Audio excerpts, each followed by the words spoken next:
We're now moving out of the Romantic period and into the Victorian period. Of course, no one woke up one morning, opened up the curtains and said, "Blimey, we're in a new literary period."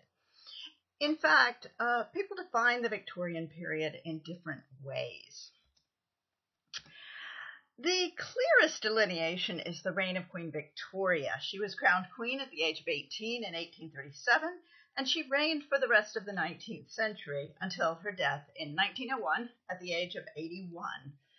But literature doesn't follow the reigns of kings and queens quite so closely, so some people like to push back the date of the start of the Victorian period to 1830, which does make some sense. The major Romantic poets were dead or past their poetic prime, and early Victorian writers were already starting their careers. So maybe we want to say the Victorian period is 1830 to 1901.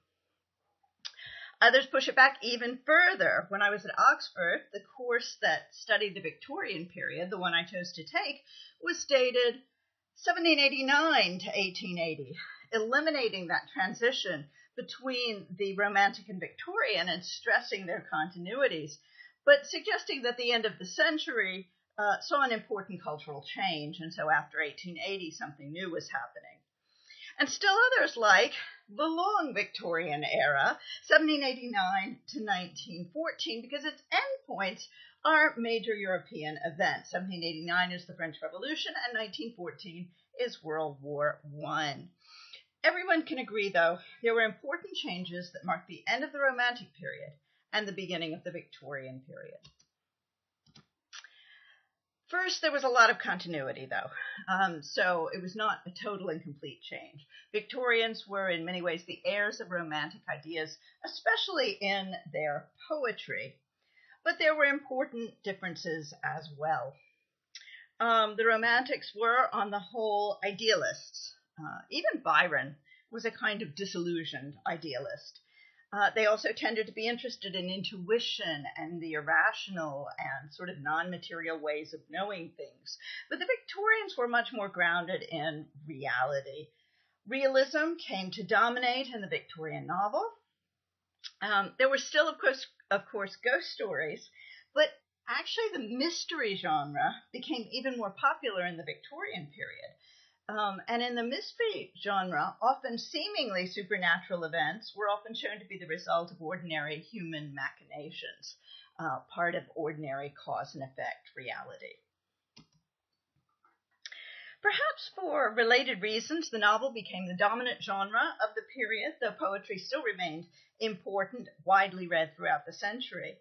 But in some ways, the novel began to influence poetry. We'll see that in the popularity of the dramatic monologue, but you can also see it in this hybrid genre of the verse novel, which is actually a novel written in poetry, written in verse, such as Elizabeth Barrett Browning's masterpiece, Aurora Leigh. Victorians also lost faith in nature as a harmonious and restorative force.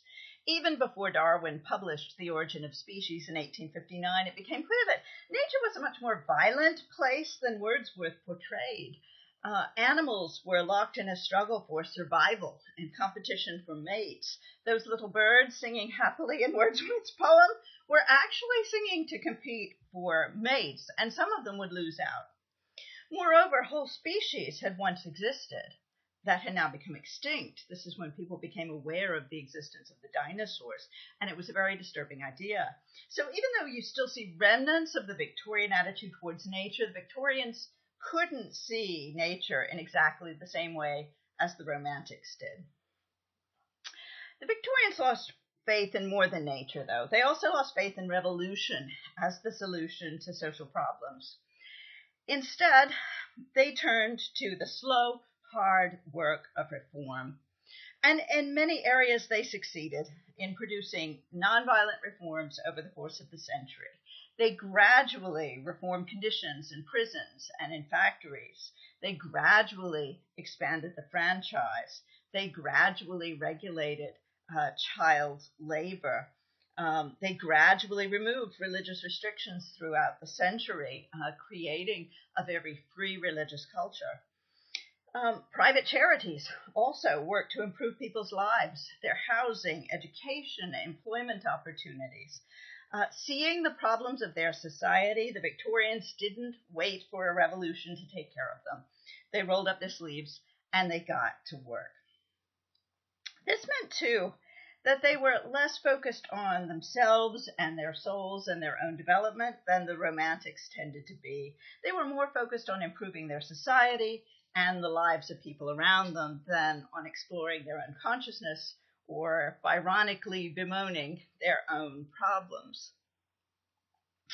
Okay, sometimes in the next week or so in a paper or a post, you will be tempted to make a statement that starts something like this. The Victorians believed that, don't do it. It's almost bound to be false.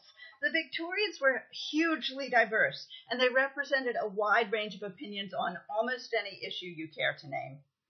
One source of diversity is just change over time. The Victorian lasted at least 64 years. The Victorian period lasted at least 64 years, and ideas change over that period of time. What if I asked you to tell me what did Americans between 1952 and 2016 think about gay marriage? You couldn't give me a short, simple answer because there's a huge diversity of views and because views changed a lot over the 64-year period. You've also got many new voices joining the conversation in the Victorian period. Women are heard much more readily on a whole variety of issues. Working class writers, religious minorities in Britain, Jews, Roman Catholics, agnostics, atheists. So what can we say about the Victorians? If we can't say the Victorians believed that and fill in the blanks, what can we say? Well, we can say that the period generally saw itself as an age of transition, moving from pre-industrial Britain into a new modern age. Not everybody saw this as a good thing, but they all saw that it was happening. The period also saw itself as an age of reform, as we've already discussed. And finally, most Victorians saw life as fundamentally a serious matter. They were earnest in their beliefs and in their actions. They didn't all have the same beliefs, but they generally pursued them with real fervor. The frivolous and pleasure-seeking aristocracy of the pre-Victorian period was condemned and treated as a thing of the past. The detachment of Lord Byron was suspect. You needed to be engaged, involved, and serious about your life and about the life of your society. The Victorians were also focused on a particular set of issues that people regarded as central. They disagreed about them, often holding diametrically opposed views, but they were still talking about the same issues. Four of the most important were these: industrialization and its discontents, the role of women in society, religious unsettlement, faith and doubt, and the empire and international relations. I'm going to discuss the problems of industrialization in the remainder of this mini lecture and put off the others to a later date. The Industrial Revolution began in Great Britain. It was the first industrialized nation, so it faced the problems of industrialization first, and it had to struggle to find solutions. One of these problems was urbanization. People came flooding into cities to seek the better wages offered by factory jobs, and the cities were just not prepared to cope with this unprecedented number of people. There were problems with living conditions, as people tried to find somewhere, anywhere to live. Conditions were crowded, building standards were essentially non-existent. As in this drawing, you would sometimes find large families crowded together in one dirty room. Public health also suffered. These cities didn't have the sewer systems necessary to deal with the influx of people, or the street cleaning to deal with the influx of their animals. So the streets, the houses became dirty and disease-ridden, and cholera, typhoid, were constant dangers.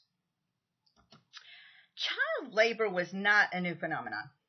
Children had long worked with their parents doing farm labor, and from very, very young ages. Or as they got older, they would sometimes work for wages on neighboring farms. But industrialization changed child labor in fundamental ways. The physical conditions of their labor were harsher and more dangerous. You see a contrast here, the open field in haymaking and this dangerous factory, the child working very close to dangerous machinery.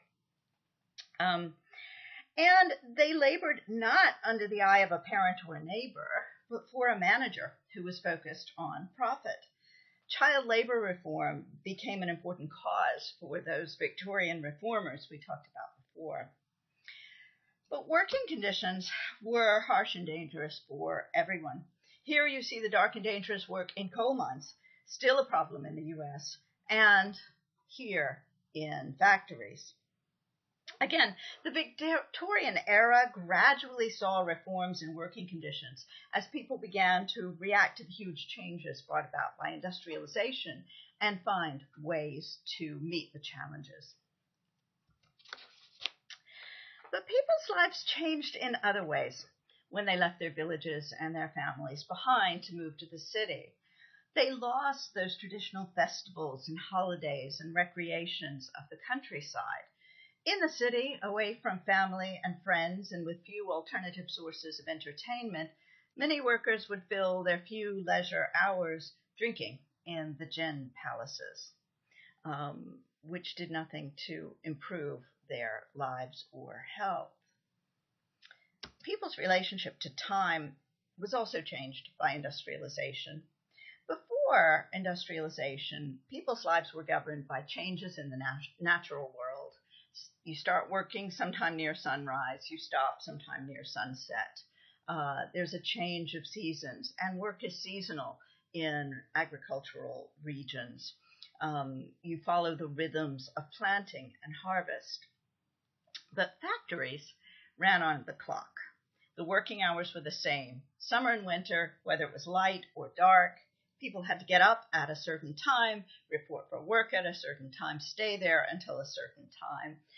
The picture you see here is a new profession in the period, a knocker-up. That is someone paid to knock on people's windows to wake them up so that they'll be in time for work.